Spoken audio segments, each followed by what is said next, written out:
So David and Just, There we go. yeah, cool. So David and Just, I mean, I've only sort of met you, Justin, on that call the other day with the Alt Funds Global. Yeah. And I haven't met you yet, David, but I understand you guys are working with Tony on the Florida financing for Florida. That is correct. Yeah, yeah, okay, yeah. Well, I I was can just give trying to you, get, yeah, I can go give for it. background on that. So just from an introduction standpoint, Ruben, I've been in the capital space for the better part of 20 plus years, financial services, as well as investment banking, primarily mergers and acquisitions is my background. Yep. Started out at Goldman Sachs and then moved on to some smaller startup shops that we grew substantially over a very short period of time. So when I left Goldman, I went to another asset manager where my time at Goldman was more research based, alternatives based, spending time in spreadsheets, diving into understanding how strategies worked. And then when I went to the other shops, I kind of started working more interactive with potential clients across numerous segments, whether it was institutions, high net worth, ultra high net worth, family offices, pensions, endowments, etc. And that's where I really found where I enjoyed my time. So we grew that fund from about 600 million to 6.5 billion in about 4 years. Yeah. It was through that I just kind of realized I needed to go out on my own, and that's where I transitioned a little bit into M&A and did some acquisitions. I did 43 acquisitions, amounting to just about 2.1 billion in the financial services space, mainly for financial advisors. And then from there, I launched my own firm, Antrim Bay, in 2019, and have done a series of projects ranging from VC to private equity, to real estate, and some fund distribution. I've since dialed most of that back now, and it's primarily in the real estate space that I operate in. But I do operate in some other capacities, primarily just in capital raising. But long story short, Tony is a good friend of mine from Tampa. We've known each other for a while, and when he started doing the surf park, he asked me if I'd be willing to help him in terms of organizing different capital bases.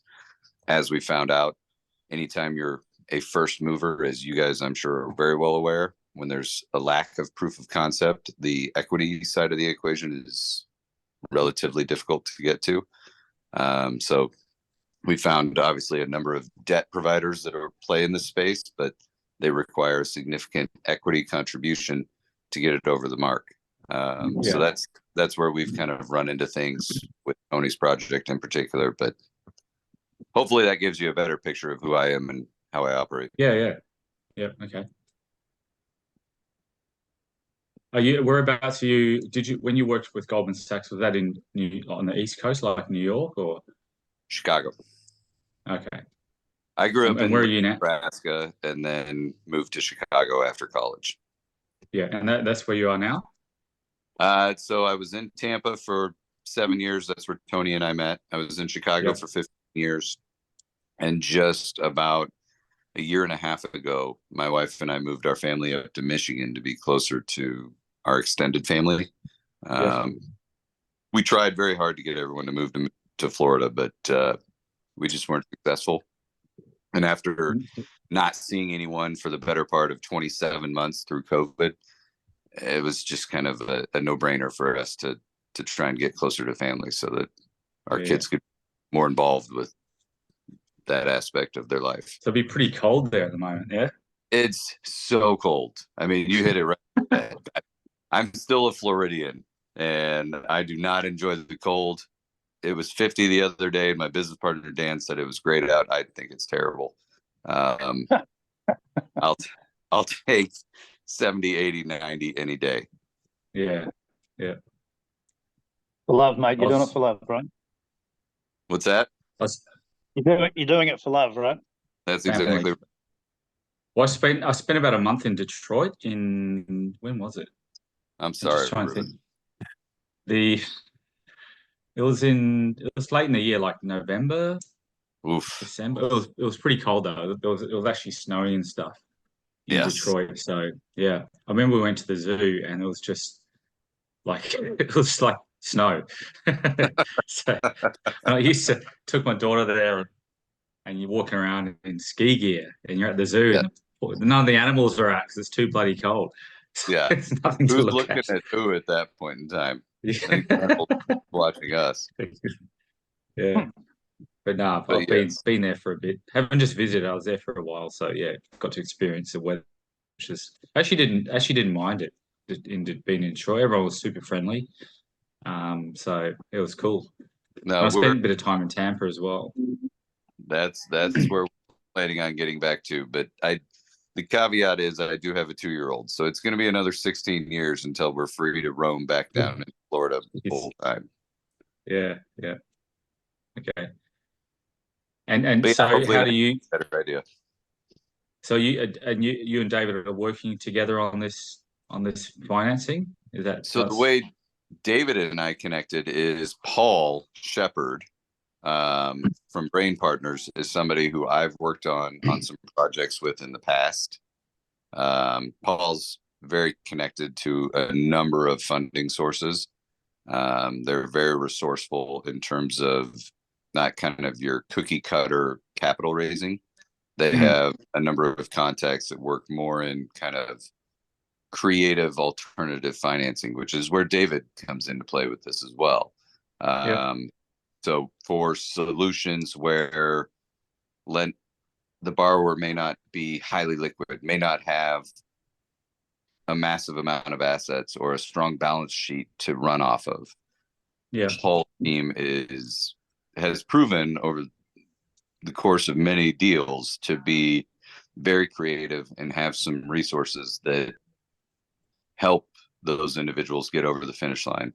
Yeah. So that's where I came into contact with Paul just through conversations. And I reached out to Paul when I first started working with Tony, and nothing came to light. And then we've just stayed in touch over time. And, you know, as these situations evolve and you meet new capital partners, there's other opportunities to come back to. So Paul's always been very interested in this. It's just a matter of finding the right source that's comfortable with it. Yeah. And thankfully, he's been kind enough to introduce us to David. He had the Capital Fund group out of Dubai that we were working with. And then as soon as everything happened with Hamas and Israel, I'll be totally frank with you, Paul would tell you the same thing. They've had less of interest in investing in the West. Yeah. But that's just kind of been put on pause for now. Yeah. Understand. Yeah. So what I'm trying to do is like because my background's in corporate finance as well. So I've been mainly responsible for raising the money for Surf Lakes Holdings, Okay. which is now Surf Lakes Global. And then obviously we're doing this project in upgrading the prototype to commercial. So I'm working on how to get the funding for that. It's not as because it's an upgrade, it's only around 35 mil US. So it's less money, but it's actually approved. We own the freehold to the site. It's fully approved and everything like that. So it's more advanced than any of our licensee projects. But we're all sort of in the same boat where we are looking for ways to get these surf parks financed. I think once we build one and the second one and third one, the more we build, the easier it's going to get. And I think Absolutely. it'll probably get to a point where they could be majority finance, maybe 70 or 80%. Yep. Or even in the Topgolf case where they were able to get 100% finance. They get the entire thing funded. So that's down the track. We're never going to get there unless we get, the first one funded. So I'm really probably two reasons I wanted to sort of meet you guys is to, of course, understand what's happening with Tampa, but also talk about what funding solutions you guys are looking at, discuss some ideas and see how we can apply it not to only to Tampa, but also to Capricorn Coast, vice versa. The quicker we can find a solution, the faster all this can move forward. Yeah. So- And I will say, Alex, who isn't on this call, did get the surf park funded in Scotland. It was either Scotland or Ireland where they put it. I think it's in but Scotland. Alex sourced the funding for that project. Now, Yeah, keep in mind, they had significant equity that they could play with on that project. So Yeah. it was a little bit different than what we're dealing with here, but they're familiar with the process. So that's Yeah. one of the things that attracted them to this. and the other thing too with that one, and I think the more we talk about this, and especially with people who've got significant background in financing, especially alternative finance or early stage financing, debt and equity and so on, the more we talk about this, we can all basically put our brains together and come up, how are we actually going to do this? But what's different, I suppose, with that one is that the one in Scotland is a wave garden project. So what they would have lent heavily on the fact that there were 3 or 4 others already built. Like there was a one in Bristol, and then there's obviously one in Australia. There's one in Korea. There's one in Brazil as well. So they would have got the financials from those and said, look, this is, and it's more I suppose easier to convince a financier, whether they're debt or equity or an investor, whatever you want to call them. It's like, okay, how these ones are performing. So this one is this far away from X number of people. So it's going to do these sorts of numbers, give or take 10 or 20%. So so that sort of background, proof of concept, proof of commercialization. And then obviously they're more confident on the actual construction costs, more confident on the reliability of the actual machine, the number of people can actually go through it, and the cost per hour and so on. So they've got all of that to actually rely on. So with surf lakes we don't, but because there are other surf parks built, right?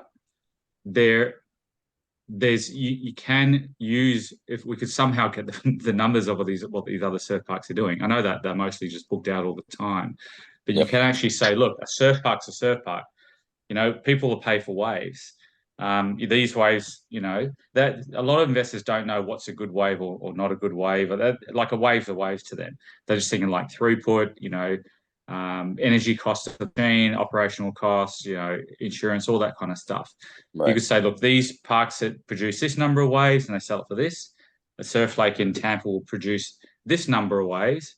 Should better sell it for the same price, but there's more waves and so on. Operational costs will be similar. And even though it's not it's not the same technology, it's still surfing in a pool, So if you come to, it's I think something along those lines where you're drawing on all the other surf parks that are actually open right now. And also the fact that the Kelly Slater one, they charge $70,000 per day for 12 people, 20 people to surf there. I mean, there is a demand for it, and it's a matter of trying to find the right investor, and it could be a debt investor and a separate equity investor, or an investor that puts debt and equity into it. That really sort of believes in that story, So completely fair. I 100% with everything you said. Yeah. So what do you guys? I haven't heard from yourself, David. What's your sort of background involvement? I've been in finance for about 30 plus years. I come out of a more traditional mortgage banking background, and I've worked and built branches for Wells Fargo and Bank of America, as well as had my own operation.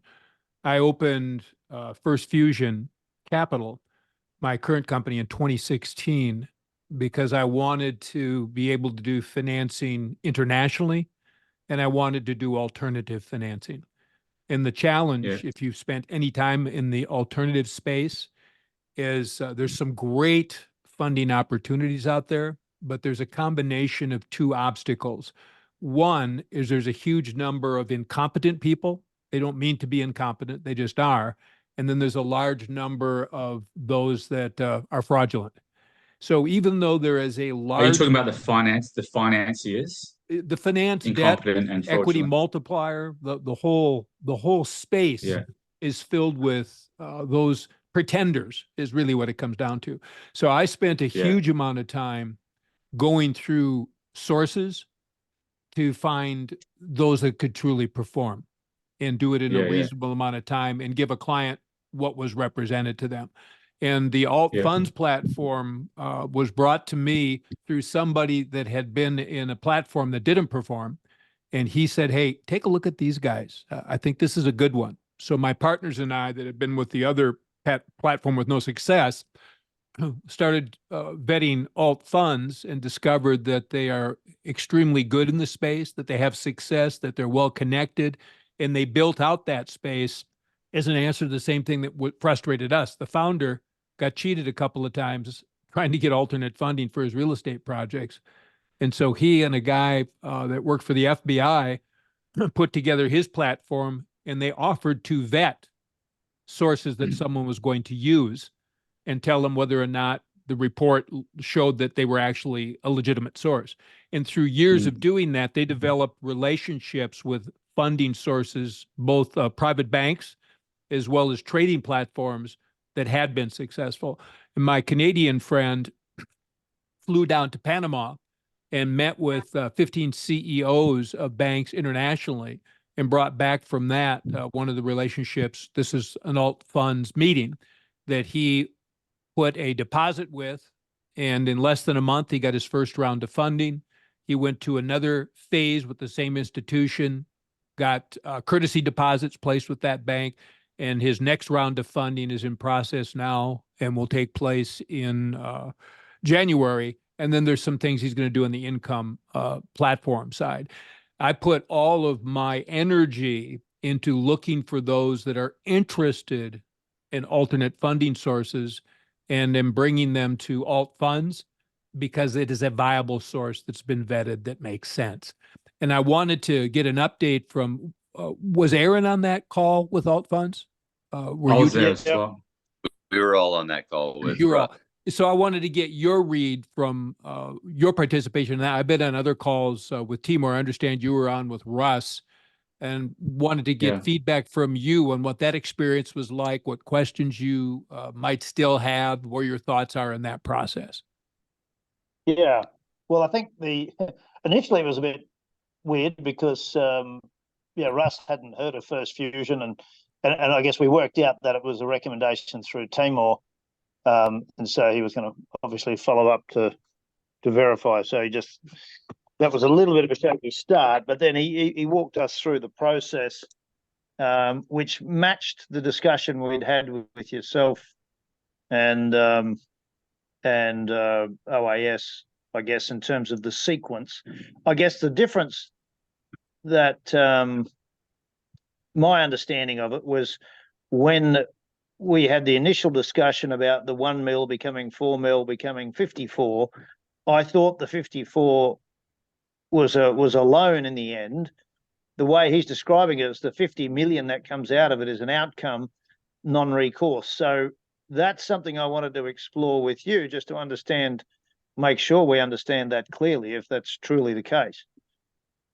Yeah, well, there are loan programs. And of course, the multiplier is the easiest to understand. So I always start with that. But there are also trading programs, managed buy sell programs that generate revenues, that create income. So the end result is they call it a loan because from a regulatory standpoint, if your returns are above a very small percentage, there's a whole bunch of reporting that need to be done. But if it's treated as a loan, non-recourse, so one that would ultimately not be required to be paid back, then those reports aren't needed to be filed. So what Russ was talking about, rather than the traditional second step of my client, which is generating a loan, he is then taking proceeds from that loan, half of which are going into a project, and the other half are going into the currency trading platform, which is out of Hong Kong. The revenues from the currency trading platform are going to pay down the outstanding original $5 million loan plus the $54 million loan over about a 24-month period of time. So there will be no debt. And then he's going to continue to expand on that. What he wanted to do with his real estate business, which many real estate developers would like to do, is get away from having to go to limited partners to get cash all the time. And we were just talking earlier on this call of that really being the most difficult part of every project. There's usually ample debt around if you can get enough equity to the debt, but what ebbs and flows, and we're kind of in an ebb state now for projects even that have been proven in the past, real estate projects. My real estate developer friends are able to get 10% of the equity they were able to raise a couple of years ago. So this is also an answer to that question. How do we get away from LP? How do we take the LP? How do we take $1 million and turn it into net 4? How do we turn the 4 into 54? And how do we ultimately turn it into something where we don't need to get limited partners anymore? That's a really good point, David. And that was one thing that, as we talked to Russ, and I did a call with Tony as well, and he spoke to Timur, I think is his name. Yes. One thing that I asked for that, naturally we all want to know is, do you have references that are going through this process? And that's something that I think, just given the nature of this, most of the conversations that I've had, I've never heard of anything similar to this. So obviously my skepticism is very high. Doesn't mean I don't want it to be true, because it would be a fantastic opportunity. Of course. But at the same time, I'm just displaced in terms of how to proceed at this. Whereas having someone that we could speak to that has gone through the process adds a significant amount of credibility, which, as we were talking through prior with another funding source that had great capital, great terms, we went through, and I was able to talk to a few of their previous clients to get a better understanding of what the process was like, and just help me validate the credibility of the program. Is there anything anyone that we could do that's going through this from your client standpoint? Yeah, I've got my developer out of Canada that I was describing to you, who actually introduced me to the platform, that has already had success and is in the process of doing what I described. He went to the event that Timur's group, that Alt Funds put on in Panama, and he met a number of both providers as well as clients that had used the services through the platform that had had success. There is another event coming up February, I think, 27th and 28th. It's going to be in Houston, where they will have the trader that does their note swapping and standby letter of credit trades, who's very successful in that space. My friend also met the guys from Hong Kong that have the currency trading, the Forex trading platform, and met a number of their clients. So yes, there is opportunity to meet both providers in person as well as clients that they've had at these events. And of course, my friend in Canada would be glad to speak with you as well. I think that would go a long ways. Yeah, when I find someone that's serious, I'm happy to make the introductions. You can appreciate what you don't want to do is take someone that's a friend of yours and have 75 people talk to them that really aren't a caliber of you guys, right? Right. Yeah, no, we understand. David, can I just share screen, if you can give me permission? I just want to check a couple of things in the process to understand the risk at each stage, because I just wanted to make sure I understand the process. And while you're doing that, sorry, yes, no, you need to make me able to share screen. Let me see. While you're doing that, I think it makes sense, David, just so you know, our conversation the entire time with Russ and with Timur was on the buy-sell program. So the SBLC approach out of Canada. That's what both of them spent all of their time talking about. We did not talk about any other programs. I can tell you that Timur loves the SBLC program. the multiplier happened to be something that my client brought to me out of Canada because it made sense to him. He understood it easily and he got immediate results. Okay, Yep. let's see. I'm down here. I got the sharing up. I shared, everyone can share. What else do I need to do? New share. Multiple that's it, that's participants it. can share simultaneously. Can you see the screen? Yeah, I see it. Okay. So this was just this part here. I've sort of updated from from that discussion. Now, Justin, did you say you've spoken to Timor now? Yeah, I spoke with Timor on Friday. Okay, after the Rust discussion. Yes. Okay.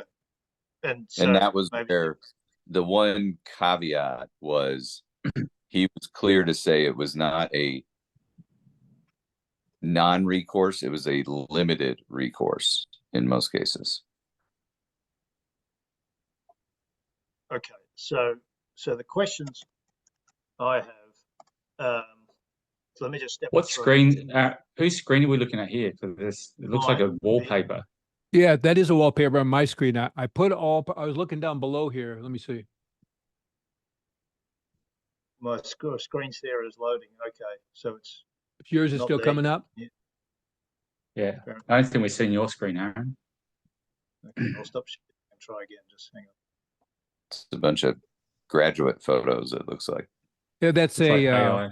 AI. Yeah, those are AI art. AI. There's still loading. I guess it must be a signal thing. But I'll step through. So there's 1.2 million. A million gets used, so it's at risk. And then there's 200,000, which is insurance that's issued, but we can do DD on the bank that we're dealing with, but basically we're giving the 1.2 and then they're coming back with an insurance certificate. So it means we've got 1 million at risk. So that's step one, yes? Yes, correct. So from there, they will then give us a line of credit for 4 million, and between the bank and Alt Funds Global, they take 1 million out in fees. Correct. You really get a gross of 5 and a net of 4. That's right. That's it. So that's fine. I'm not sure if you think, Aaron, that we're seeing your screen, but we're not. Yeah, I know. Just stepping it through logically anyway. Okay. So that I part's thought- fine. So the 4 million line of credit, they said that we've got 2 years to repay that. Correct. But we don't have to draw that out. We could just leave it with them and they multiply it to become 50 million. And they give themselves 60 days to create the 4 million or the 5 gross, and then 120 days from there to create the 50 million through the Rich Uncle program. SPLC. They call, well, there's 2 steps. The one my client is using is the Rich Uncle program, where he used the 4 million net to have courtesy deposits placed in the same institution that gave him that 5 million for net loan, which is going to generate his $54 million loan. I don't think we referred to it as that in this one. It was just do the multiplier to get to the 4 and then move into the buy sell program to get to the 54. Correct. So those are 2 different steps, right? So you could do Yes. the step my client took to get the 54, or you can go into the buy sell program to generate the non-recourse loans with Yes. skipping the Rich Uncle piece. Yes. Because the Okay. Rich Uncle, I believe, is a loan, right? Yes, it is a loan. Yeah, we did not talk about that. Yeah. So just so the first one, then they give us a line of credit for 4, which we can either draw out and use in our project, and then repay within 2 years. In fact, some of the, I don't know what you'd want to do with the 1 point or with the whoever put up the money. When you get the first funding, you could pay them back, right? So get them out of the deal or get your capital back. Then you could take the net of what's left over of that 4 million and put it in the buy sell program, which I think the minimum in that is 1.6 million. Right. That's what he said. Right. So that's the buy sell program, which then takes it up to whatever figure you need. 120 business days. Correct. Yeah. Okay. Have you worked with anybody, David, who has done the buy sell program? I have not. Do you know anyone who has gone through it? My friend Scott Reed may have met people because when he was in Panama, I could ask him that question and we could talk to him on our Yeah. call about that. Okay. I've got a group out of Minneapolis that I met the same platform where I met Scott that want to go directly into the buy sell program. They're not going to do the other ones.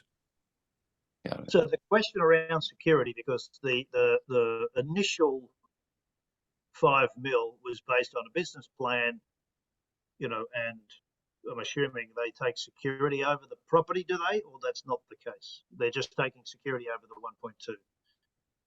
1.2. No, you have to have a project. So if you have a $5 million loan outstanding, right? You'd have to have a project that would stand for $5 million. So there need to be $5 million worth of collateral in the project that you're funding, real estate or whatever it would be. Real estate's the easiest to understand. Which would That's right. serve as So- collateral for the loan. Is That's it right. is it So being that's five- secured? Yes, Is it secured? Yeah. yes. How is it So secured? essentially, Like a mortgage. yeah. So they're essentially a line of credit, which will be 4 million against our project. Yes. So then, if we're putting that into the buy sell program, we are handing that 4 million, say, to them against our security. If they fail to succeed and blow the 4 million, but we got to pay it back in 2 years, they can take our property. If they don't Technically, succeed. that would be correct. Yeah. Okay. So as long as I understand that, that's all. And there's also a joint venture agreement involved where they talk about their responsibility as a joint venture partner with you, the client, in a particular project. Yeah. In fact, you may Okay, have so- got, when you booked the call, you may have got a copy of a joint venture agreement. I'm not sure whether you received that or not. I'll have to look through the links. There might have been one there, but I don't. Yeah, take a think look so. and see. Yeah, so I guess this is where the lawyers will come in and look at this agreement and say, hang on, we're putting up 1.2 million. We're putting our property up as collateral. They're giving us 4 that has to be repaid in 2 years. So then it's up to us to decide, well, what do we do with that 4? Do we just keep it and then leverage it with other equity and other thing? Yes. There's no interest on that 4, though, as I understand. That is correct. And sometimes if you don't have enough equity, if you sign with them 2 projects at the same time, the multiplier, we'll call it, along with the buy-sell agreement, there is a way that the value of the generated income, the future income, can act as collateral toward the loan as well. Now, I haven't done that step. I'm just telling you what has been shared with me from my friends out of Minneapolis that are going that direction. Yeah, so we can take that 4 mil and multiply it the way we want to, and Yes. hand it back to them. Yes. Or we can give it to them and see who does best. Or you could split it two and two. We could say, here's 2 into your buy sell, and we take 2 and do something with that, right? So There it's you our go. 4 million to play with. Yeah. Yeah. Okay, so as long as I understand that, but at that point they do have mortgage over our property if we don't pay it back. Yes. Yeah, you need collateral Yep. for the loans. Okay. And then, assuming it goes well, right, we tip in 3.5 or 4 or whatever, we get the 50 million limited recourse. At what point does that security be released? I'm only guessing that when the loans are paid off, so the limited recourse, the question would be is how's it collateralized? And when would the releases be possible? Since technically you're generating revenues rather than loan proceeds in that program. That's what the difference is between the two. If you're doing loan program, then the loan has to be retired to release the collateral. If you're generating profits that are being called limited recourse, then I would say that would be the difference of not having to have underlying collateral any longer. Yeah, because they're really the 2 key things for me. Because I mean, I understand this the concept of, those the buying, selling those contracts, if you like, or the loan agreements, the SBLCs. I'm running out of TLAs now, but the concept makes sense. But to be thinking there's risk there, and that risk is offset with our collateral. So that's really Here we the big go. question. When does that collateral get released? We now Because have visual of your screen, Aaron. there you go. I think we've resolved it anyway. But so for me, there's this application process where they do DD with their bank. I understand it's something like 30 days then of process. You get your insurance issued on that million. Then there's 60 days into that. They issue in 60 days. They may issue that 4 mil, and then there's another up to 120 days. Is that timing right too, David? It is. And if you look over on the right on your notes where it says Rich Uncle, Yeah. that program is the one that my developer out of Canada used, where he took his 4 million net and paid a cost of 7% per face value for deposits to be placed in that same institution so that he could end up with his $54 million loan. And what you're saying is you're not going to use the Rich Uncle program. You didn't discuss that with Russ. What you discussed is if you're going to do the Forex, you took the proceeds from that and put it into the buy-sell program. Yeah. So you skipped the Rich Uncle piece. Yeah, that was what was discussed. We're obviously new to this, so Right. I don't know the benefits of this one compared to the buy-sell program or the risks as well. So, in fact, I think the okay. reason that Scott And- Reed, you see his name on there? The reason that Yeah, Scott Reed used the two programs I described, because he understood them, they made sense to him. He'd never Yeah. seen buy-sell programs before, so he went with something that was closer to what he was familiar with and was more confident that he could understand what was happening. But now he's gotten to know Timur so well, he talks to him regularly. What he's going to do in the future is probably going to be more aggressive. How far So- along in the Sorry, Aaron. Go ahead. No, I'm just trying to understand the difference between the Rich Uncle and the timing of that. Is it still 120 days? Are they still Yes. doing swaps? Yeah, What are the they- timing what are is they doing? the timing is about the same, Yeah. and it's a little bit shorter in the Rich Uncle program. Maybe that's the other reason that Scott went with it, because the Rich Uncle program are deposits placed in the same bank where you want to get your $54 million loan, and the cost you pay for those deposits is 7% of face value. So for every the $1 million deposit. that's in there, you pay 7% or 7 points for that money to be deposited in that bank. And of course, in fractional reserve banking, deposits on time in a bank allows them to go to their central bank and get multiples of that. So they have even more money that they can lend out on whatever terms or spreads they're able to get, which encourages them to make the loan that Scott wants, in this case, the $54 million. But in that And case, that's- that is a loan. He's getting a $54 He is million getting a loan. loan That is that correct. he has to repay on his money. Yes, and he's using the trading program that I described, the Forex trading program, to generate proceeds to pay that loan down. He's also doing an offshore entity that will reduce their tax burden, and he's going to borrow back the profits from that offshore entity into his Canadian company as a loan. And of course, you don't pay taxes on loan proceeds. Okay, so that was the original discussion we had, and that's probably where I was a little confused, because the way that we described it originally was this plan.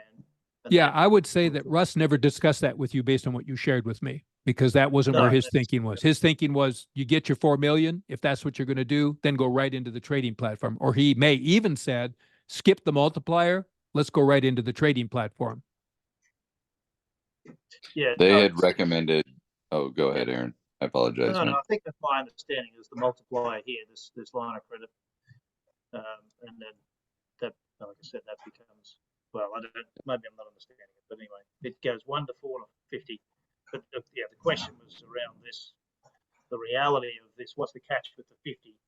And the question for me then is really around security. At what point is there no hold on this property? Is it at the start of this program? So when that 2 years is paid back, you know, the security and collateral is released, and then they're just playing with that 4 mil, or do they hold security over the property for this whole time?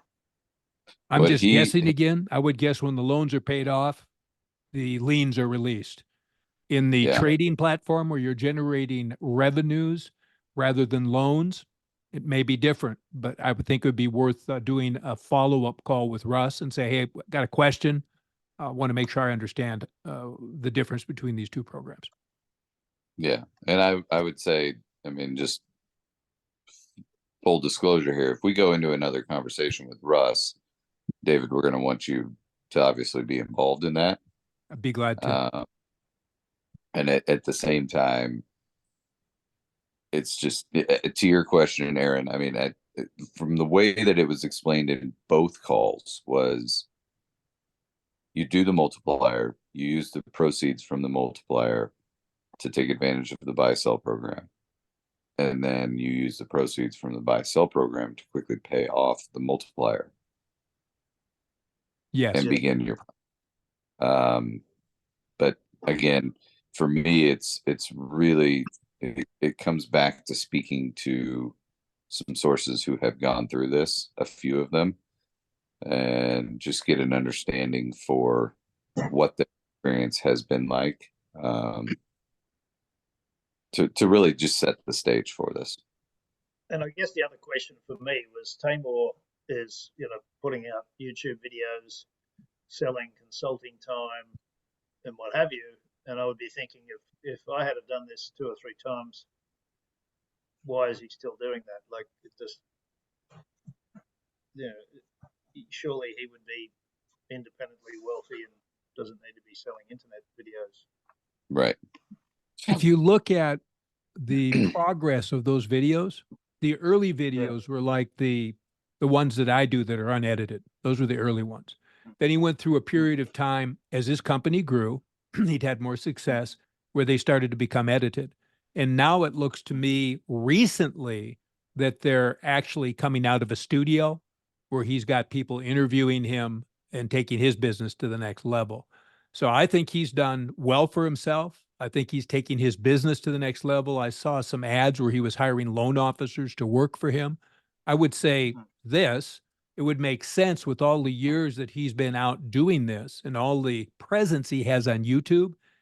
Had he disappointed any number of people, there certainly should be plenty of things we could find online complaining about him.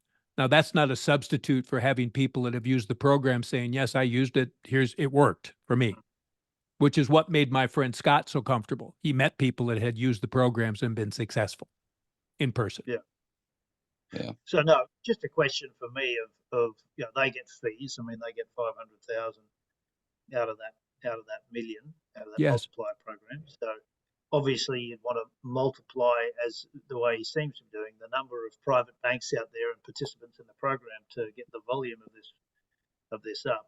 But are they taking advantage of this, you know, program in their own business to pull in 50 mil here and 50 mil there as well?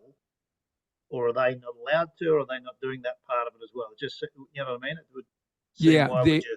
The impression that I get facilitate is that his joint venture agreements is his company sharing in the profits that are generated by the proceeds from these successful buy-sell trades. So this 50 million, some of that would also then go to Alt Funds Global as well. On the other side of the ledger. Yes. That makes so they're giving us 50 because they've made 250 over here. Out of There the you go. program. There you go. Right. Okay. That's fair. Because that is the understanding that I had, is they'll take the 4, they'll 10x that 4 into a $40 million credit facility at another institution, to which they'll make an additional, call it 10% on that 40 million, and then they would split that with the bank. Yes. So or the basically trader, right? Or the trader. Yeah. the bank or the trader, the alternative institution takes half, the other half comes back this way, but the half that comes back to Aaron and team, that gets further bifurcated to send proceeds to Moore's way as well. Yes.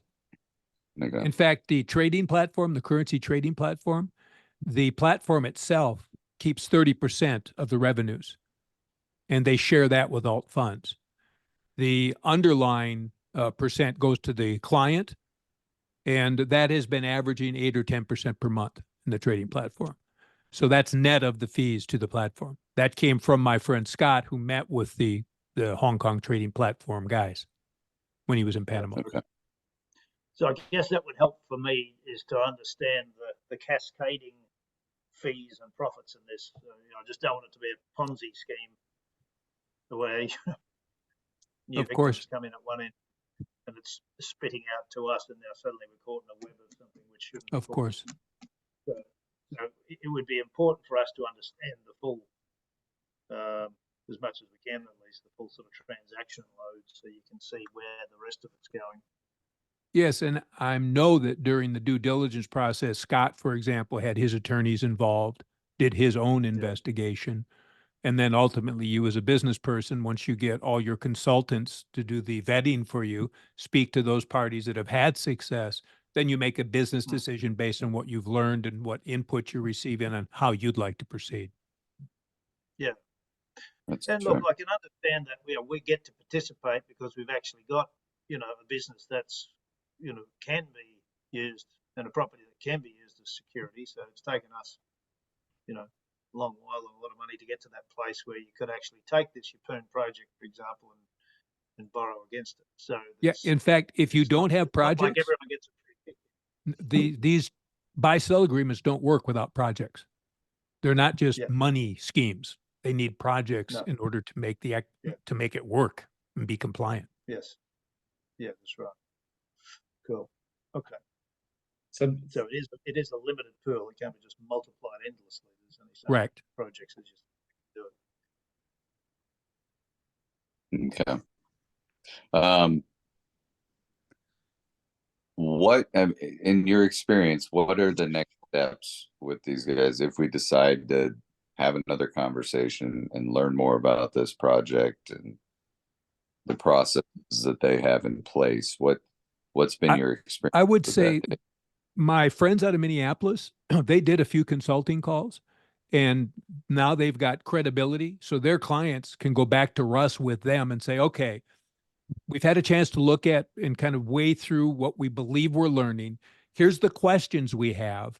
What are the next steps for us to proceed?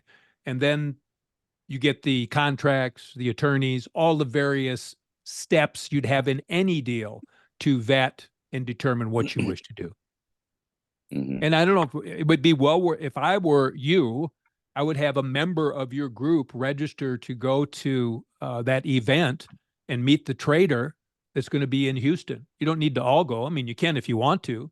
The event cost, I think my friend Scott spent 15 grand to participate in the one in Panama. But between the bunch of you, to have one of you decide to be the spokesperson for your group and pay that fee, I'm assuming it'll be similar. I don't know. You'd have to ask them. Maybe that's a good step to take as well. I did see that email. I chuckled a bit. I thought it's a nice, expensive seminar, so there's good money in it for them as well. Oh yeah, But that's Oh, okay. If this works, it's okay. Again, it's I'm okay with people making profits as long as there's some substance behind it. yeah, me too. Yeah. Yeah, I think the biggest thing for us is just talking to people who have been in the process right now. The more that's the best due diligence we can do. And knowing that, once we sign off on something, we find out who the institution is in Canada and we can meet with them and go through that process. But the more conversations that we can have with groups that are in or successfully completed the process, that's paramount. I've got another group out of Canada that did a call with Scott, and they're like an hour drive away from Timor's office. So after their call, they did a follow-up and went into his office and met with him personally. Okay. That'd be a good group to talk to as well. Yeah, they're sharp people. They're raising like 30 million bucks to put into the buy sell program. Their long-term goal is to generate like $460 million worth of proceeds. Yeah, well, this is the thing for us. That, there's no shortage of places and projects to spend the money on. So, we work this once. It could be done 20 times. Right. Well, and if you think about it, goes from 50 to 100 mil to 150 mil for the projects. That's okay. It's just we got to do one and understand the process really well. yeah, once you get a system in place for your projects, then you can launch your own sub platform along with the platform to fund whatever number of deals you wish to participate in, right? As in become a private bank, essentially? Or you're saying Yeah, there you go. That's this- exactly what I'm interested in over the next few years. Yeah. And my friends out of Yeah, Minneapolis okay. do the same thing. Maybe a bunch of us decide to do that. Yeah, well, we have been in discussion. We've talked about it with various people. We'd love to see the equivalent of a Surf Lakes fund, which becomes the parent fund to help every project get financed. Of course. Where it's a more of a wholesale fund that gets projects away and fair rates and what have you. And so this can certainly feed into that conversation somewhere. Then you But become as you like say, if you're a private bank, you can issue 10 to 1. that finances your own deals. You can finance others as well, but certainly you finance yours. But that's where, not to put the cart before the horse, this is a matter of saying, all right, how do we go through this process with Aaron on the first project, which is his own, Yes. get comfortable with it, and then generate a repeatable process for that, for not just his organization, but potentially other licensees as well. That's the repeatability of this. They've got licenses all over the globe Yes. for them. So I think just to kind of bring this all back to the beginning is, I think even before talking to Russ and going back, and guys, I'm not trying to speak for you, but this is my own take on it, would be, David, jump on a few calls with yourself and some contacts of yours that are in this or coming out of it, Yes. and really getting into some detailed conversations on what their experience has been like, Yes. and just vetting through that process. Yes. Sorry, Ruben, if that's outside of the scope, I feel like that's the only thing that can move this forward. Yeah, that's exactly what our board would say as well. None of these people has been done before. How do we get some sort of evidence? I know Russ was a little bit sort of, he come across as a bit anti-reference. It's all very private, clandestine. But so what I don't know is if we get on a call with Scott and then suddenly we're no suit for you, right? We're shut out of the program. But I think for us, we need to talk to someone. I think Scott's a good first step. And then the guys at Red Jacket, they just started investigating this process, that have spoken with Scott. It'd be not that they've done a deal, but they're in the process of doing one. The questions that they have are probably similar to yours, and together, answers for one or answers for all. My group out of Minneapolis is the same thing. We want to be references for one another. Every time we do a deal, we want to be able to share it with our group for credibility and ease of execution. Did you say Scott's out of Minneapolis? Where's Scott out of? Scott's out of Canada. Oh, he's out of Canada. Yeah, he's a third generation real estate developer out of Canada. Okay, then who's the group out of Minneapolis that's doing this? I've got a friend that his name is Jake Saba. He's in the financial business. I met him on the platform where I met Scott, and he had a client that was being dissatisfied with the last platform, and he's done some calls with Timor. He's also very knowledgeable, and he's going through the process of bringing his clients this direction.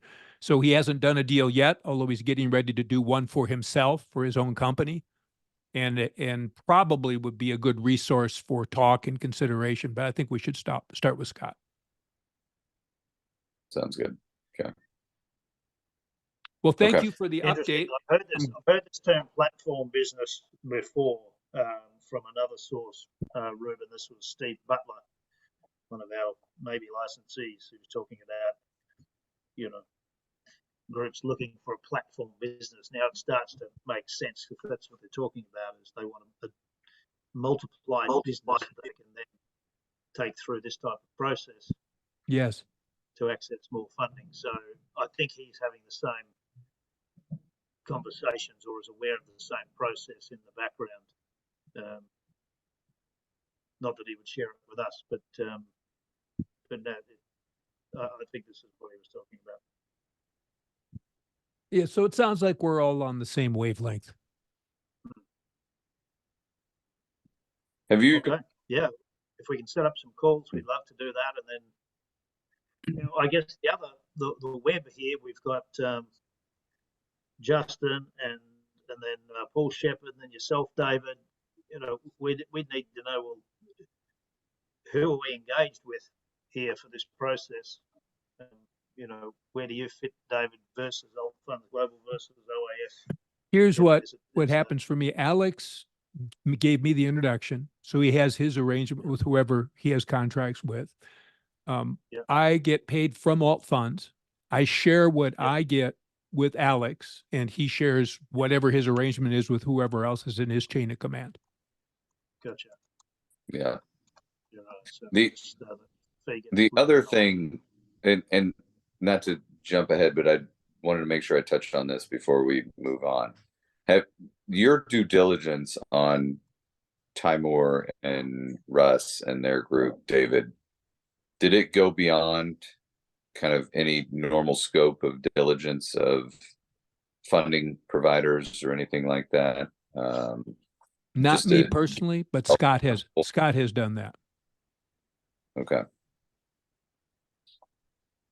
It was Scott's first success that caused me to be willing to introduce people to this platform and give them full transparency of where I am with the platform, what I know myself personally, and continue to vet and grow that out with every deal that I do. Each deal that we do makes the next one easier because we're no longer asking for references from people we don't know. We're getting references from people that we know personally. That's a whole different ballgame. Right. Okay. That's fair. There's obviously my skepticism is bleeding out. I'm pretty sure about that. But for me, it's just, safely going through this process, heavily vetting who we're working with, knowing the other side of it. And if we know 99.9% of the time something that would be in the alternate space is not real, then we should have healthy skepticism to do what we need to do to find out what we have found is real, what the fees are what they are. There aren't additional ones, and that the deal makes sense after paying those fees. Yeah. Like Aaron said, I've got no issue with fees for success, for providing performance. Absolutely. Everybody makes off of it, but you let us know what works in terms of setting up some time with Scott. Obviously we've got multiple time frames that we're juggling here. Yes, I'm fine evening hours or morning. It doesn't really matter to me.